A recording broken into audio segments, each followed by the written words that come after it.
Chapter 227 and 229. This evil Rimuru is, to put it simply, a villain. He's your typical endgame final boss of your typical isekai fantasy. He looks like Rimuru. Both Rimurus, to be exact. He looks like me, and he looks like the original Rimuru. This means he got his hands on Shizue's body. The way he did it was forceful, to say the least. In this world, Shizu didn't see any redeeming, human-like qualities in him and sought to kill him. Granted, he tried to kill her first, along with Elin, Cable and Jido. Unfortunately, Ifrit acted up in the worst possible moment and got both itself and Shizue eaten by Rimuru's predator. After that, evil Rimuru continued on the general path that we all took, but with a few twists. He dealt with the ogres by defeating them and enslaving them with his unique skill, Victor's Spoils, that lets him enslave anyone whom he defeats in a fair battle. Cable and Jido were killed and Elin was also enslaved. After that, he enslaved Gabra's men while killing Gabra himself, dealt with the Orc Lord and enslaved the Orcs, tricked the Dryads and also enslaved them and enslaved the rest of the Lizard Men. Lots of enslaving. I guess I should be glad that this Rimuru is asexual. I'm pretty sure all Rimurus are asexual, and I'm just an outlier. And it turns out, in this world, Yuki Kagarazaka is a good guy. Rimuru, bruh. It's kinda ironic, Rimuru became the bad guy and Yuki is now a good guy. Luckily, for my sanity, those are the only changes. Well, that, and there is no Bryce here. Obviously, all of his subordinates hate serving under him, especially since this Rimuru treats all his women like possessions. Both his arms constantly have beautiful women in them, most of the time being Shuna, Cheyenne, Elin, and or Trainee, while occasionally swapping them with other nameless monster girls. Rimuru, damn, he's living the dream. Mikoto, ha. Did you say something? Spark. Rimuru, and nothing. I feel Ilya's and Mikoto's stares on my back. Rimuru, anyway, I'm going to deal with this. I activate, Yahweh, and create a weapon. A sword, to be exact. It's a very special sword that holds a very special place in all of our hearts. Its blade shines in a golden glow, there are ornaments of blue and gold on its hilt and handle. Simply looking at it will inspire the purest, most primal emotion of hope and victory. It's X-Caliber. Before you ask, yes, that's this sword's actual name. X-Caliber. I'm not changing it. Using Azathoth, I teleport the sword right into Shuna's hands. Grasping the hilt of the sword, information on what it is and how to use it flows into her mind. Shuna, X-Caliber. What a weird name. But she quickly realizes that using this sword, she can kill evil Rimuru and free everyone, which she does. She turns around and stabs evil Rimuru in the chest with elegant grace. I mean, it was her turn in evil Rimuru's arms. X-Caliber seals all skills of everyone its wielder considers an enemy within a large radius, so without Great Sage, Predator, and Victor's Spoils, he got stabbed without much resistance. Shuna, X-Caliber. Boom. With a shout, the sword in Shuna's hands glows before a beam of pure energy rips through Rimuru, turning him and his soul to dust before continuing to shoot into the sky. Rimuru, heh. I can't help but smile at that. As for why I gave Shuna the sword. Well, it's quite simple. I thought it would be funny if she shouted its name, which it was, so that was a success. The other reason would be because I favor her. Aside from Shizu, Shuna was my favorite waifu of the entire series. So yeah, it was blatant favoritism. As an aside, Milim was a close third place. Don't tell anyone. A/N, so Shizu first, Shuna second, Milim third, 3. Well, this was all in the past. Mikoto is my all-time favorite waifu, and she's with me now. Anyway, I think I've done enough in this world. I've seen enough. I'm satisfied. It's time to go to the next world. Rimuru, this time, please tell me where to go, alright? Ilya, *sniff*, I'm sorry. Arg. My heart. Rimuru, no. It's my fault. Don't look sad. Your Oni-chan apologizes. Mikoto just stares at me accusingly. Mikoto, you made her cry. Spark. In any case, we got back on the road. Towards the next world. Under Ilya's guidance, we quickly found the world I wanted, and enter it. Driving around on the ground through the familiar yet unfamiliar Jura forest, I can't help but think to myself. This is the world I was originally supposed to be reborn into, but a Satoru Mikami's soul hit me and knocked me off course. I wonder if that soul was the Rimuru of this world or another world. Boom. A large explosion echoes out from a distance. I roll down the window and poke my head out, my eyes easily taking in the scene from dozens of kilometers away. It's me throwing dark thunder at a big-ass fish. Or rather, a slightly smaller, blue-haired me. He looks around 14 years old compared to the 15-year-old me. It's Rimuru. Mikoto, oh hey, it's Charybdis. Haven't seen that guy in a while. Rimuru, so we appeared in the middle of the Charybdis arc, huh? It seems they already took care of the Megalodons and Rimuru is just testing things out against Charybdis. The explosion we heard was the sound of the other Rimurus, dark thunder, hitting it. Rimuru, it seems they aren't doing much damage to it. Mikoto, any Charybdis does have ultra-speed regeneration. Ilya, it's going to take a lot of resources, dealing with it. Rimuru. Should we step in? Mikoto, well, I was just getting a bit bored. Ilya, a rematch on who can kill it the fastest sounds good too. Right, I guess it's decided then. Shall we go and say hi? Other Rimuru is having a hard time dealing with the giant flying fish, so I decided to go say hi. Literally. Other Rimuru is flying high in the sky using his wings from his shape-shifting skill, flying around Charybdis throwing one attack after the other while dodging the scale bombardment from Charybdis. I think that attack was called Tempest Scale, not important. I teleport next to him. Rimuru, hi. Other Rimuru, holy. As expected, he immediately backs off and becomes wary of me, until he recognizes who I look like. Other Rimuru, you. I show a cheeky grin. I feel his eyes roaming my body and face. Sounds a bit gay, but he's mostly doing that to find out my identity. I mean, we have the exact same face after all. Rimuru, it's no use. I'm hiding everything about myself, you won't find anything. It's true, I used a rune to conceal every piece of information about myself, my race, my magicules, even my presence. Other Rimuru can only see me through his eyes. Maybe through magic sense, if Great Sage calculates how light acts around me, but it can't track my presence itself. God, it's been so long since I've last mentioned the name, Great Sage. Rimuru, now that I think about it, you're still using that skill. It still hasn't evolved into, Raphael? I mutter. Rimuru's face doesn't change from his wary expression, but looking into his eyes, I can see his confusion. It's to be expected, he must have no clue what I'm talking about. Asterisk archaika. Asterisk. A heavily distorted roar enters my ears. I turn my head to look at the source. Charybdis.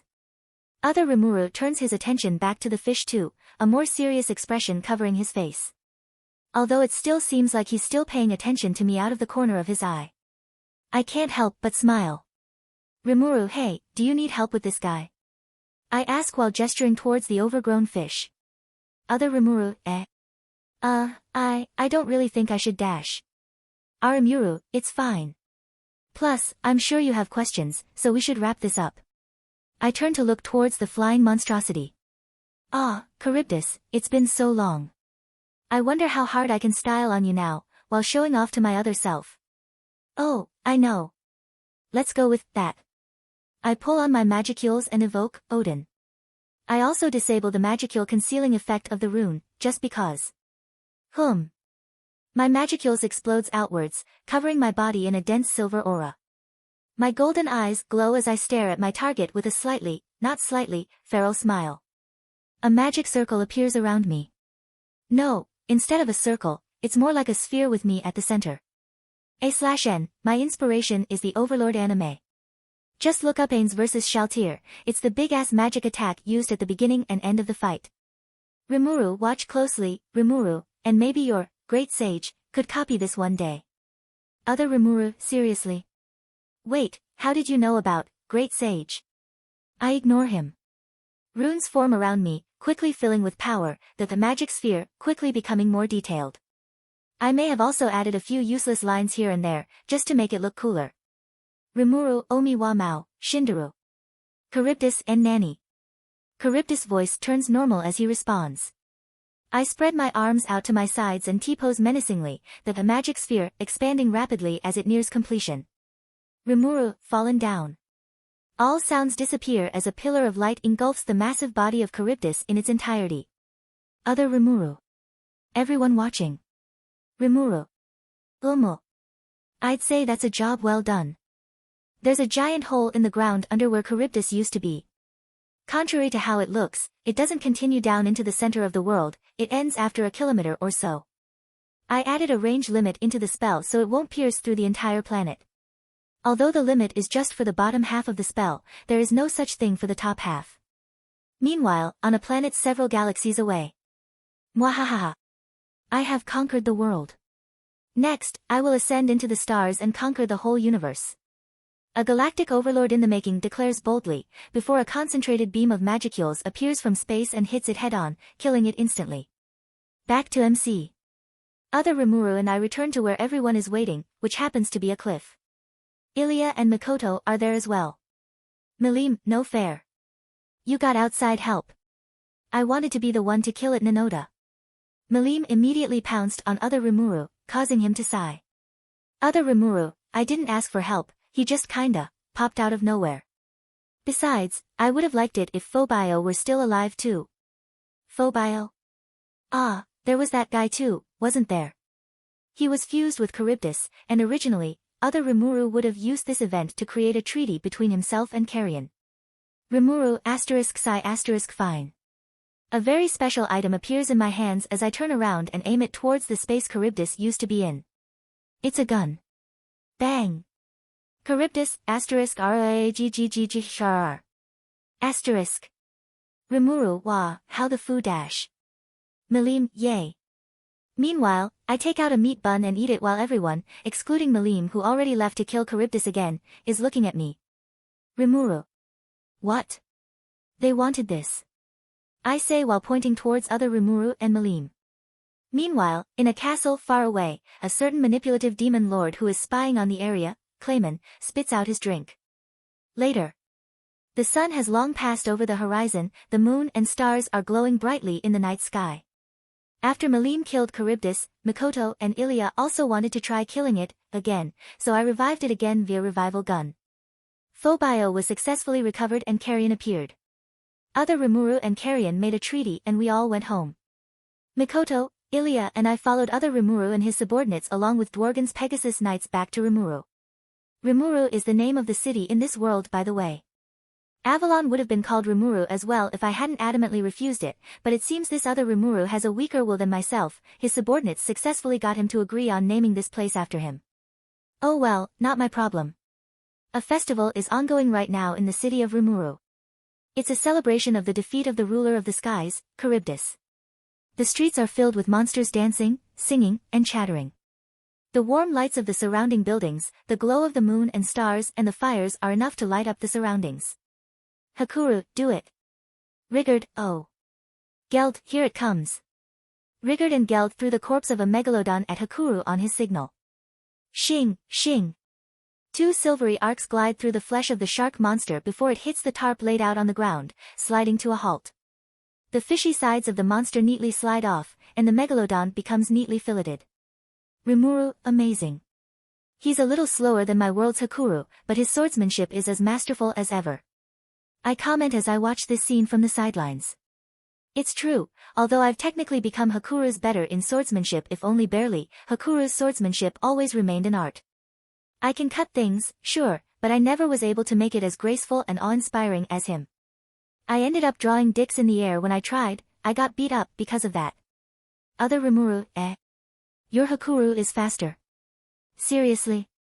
The geezer is one of the fastest people I know. Rimuru, it can't be helped, he's got better resources. And by resources, I mean magicules. I pumped him full of it when I named him after all. Other Rimuru didn't have the luxury of infinite magicules. Plus, Avalon's library has books on pretty much anything, including sword arts. With Ilya's help, the library became something like a pseudo-Akashic records. It's a rapidly expanding repertoire of books collected throughout the multiverse, and the library stores it all in an infinite separate space once a copy is made. Whenever someone enters the library looking for something specific, it brings out books relating to the topic. If someone enters without a specific goal, it just fills the shelves with random interesting books. Of course, some books are banned and won't ever appear on the shelves. One of those books was How to Disgrace the Meat Bun. I destroyed the world this book came from. The Wonders of Azathoth, Yahweh, and Odin. But as you can guess, Hakuru, being the sword nut that he is, walked into the library out of curiosity, looking for books on the sword. Needless to say, he was not disappointed. His favorite is the sun-breathing arts from Demon Slayer. Ironic, since he used to be known as the Demon Swordsman. The megalodon fillets were quickly moved into these big-ass pots that are stationed over a big-ass open fire. Inside the big-ass pots are some kind of big-ass broth to cook them big-ass style. But there was more than just one megalodon, and each one was salvaged and cut into edible pieces. Sashimi, sushi, grilled fish, buri daikon, shioyaki sakana, katsuo no tataki, sama no nitsuke, miso-zuke salmon, nanban-zuke, so on, so forth. Honestly, I only know what these dishes are because of Satoru Mikami's memories, and Ilya's ramblings as she stared at all the food as they were being taken out. By the way, she's long gone. Right now, she's in fish heaven. She is gorging herself on the tables of food without a hint of stopping. Shuna is also being showered with praises by her other Rimuru. How can she fit all that food in that small body? Other Rimuru mutters to himself. I look at Makoto, who is standing a little bit away, who also heard him. Our eyes meet, and we shrug. I look back towards other Rimuru. Rimuru, you get used to it. Other Rimuru, so. Are you going to explain? Other Rimuru asks me. Rimuru, explain what? Other Rimuru, explain who you are. Why do you look like me? I also heard from your companions that you're also called Rimuru, so. Rimuru, ah, yes. Well, don't worry. Everything will be explained, in time. I respond while nodding sagely. Other Rimuru.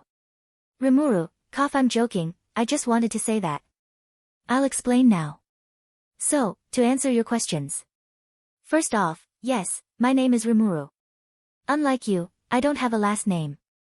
And as for who I am exactly. I pause for suspense. Rimuru gulps. I look him dead in the eyes. Rimuru. I am you. Other Rimuru, eh? Rimuru, I'm also a cooler, eviler version of you. Other Rimuru, yeah. Milim, seriously. Does that mean you're a demon Lord Nanoda? Milim jumps in, interrupting our conversation. I look at her. Both her hands are occupied with skewered fish sticks. Rimuru, no. But she is. I say while pointing towards Makoto, who waves at us. Milim, really? Hey, do you want to be my friend Nanoda? Rimuru, yeah, why not? I also have a friend named Milim. Milim, really? Rimuru, she's also a demon lord. Other Rimuru, not another one. Milim stops talking. Milim. Did I say something wrong? Milim. I have a twin sister. How did you reach that conclusion? A few minutes later, after calming Milim down. Rimuru, **** back to what I was saying. I'm not actually an eviler version of you. Other Rimuru breathes a sigh of relief. Rimuru, but I am cooler. He chokes. And so begins the 5-minute explanation of parallel worlds and the fact that I am an OP version of him from said parallel worlds. Rimuru, also you're the original. Other Rimuru, original. Rimuru, yeah. As if this world is the original world. It's the source, the beginning. Every other world that is classified as a parallel world branches off from this one. It's something I realized when I came to this world. There are many, many worlds out there. Or to be more specific, many universes. Each universe is enclosed within a world barrier, like a bubble. And there are many bubbles out there, floating in the vast sea of emptiness, aka the void. Any world that is similar to this world has its bubble closer. This also works vice versa, the more different one world is to another, the farther their bubbles will be. So in the sea of a quite possibly infinite amount of worlds, parallel worlds, which are worlds that are similar to the extremes, are clustered together. They are also linked together in some weird way. The kaleidoscope from the Fate universe uses these connections to operate, so if it's not a parallel world, it won't be able to affect it. And this world is at the very center of that cluster. As an aside, my world is also quite close to the center. Rimuru, of course, there is a lot more fuckery in dealing with the void and different worlds, but I just don't think about it too much. I look at other Rimuru and see the lost look on his face. I'm sure, great sage, got everything, so it can probably tell it to him slowly over time. It's not really important info anyways, it's just a bit of trivia. Rimuru, all in all, this world is the original. I should be calling you original Rimuru because of that, Boot. Nah. I'll just continue calling you other Rimuru instead. Other Rimuru breaks out from his stupor and looks at me with an annoyed expression. Other Rimuru, wait, you've been calling me other Rimuru? Rimuru. Other Rimuru. Answer me. Rimuru. I say nothing and just continue to nibble on my meat bun. Name, Rimuru. Race, origin slime. Protection, crest of space. Title, highest tier spirit, leader of the monsters, Oni-chan, king of Avalon, master of head pats, procrastinator king, the nutcracker, socially awkward cringe slightly Chuyuni slime, true dragon slayer, sensei, world's strongest, overpowered to a stupid degree, Mikoto's equal, non-virgin. Codex, Iliasville. Ultimate skills, Yahweh, god of creation, Odin, god of runes, Azathoth, god of void, alternative. Equipment, Yamato, Genesis.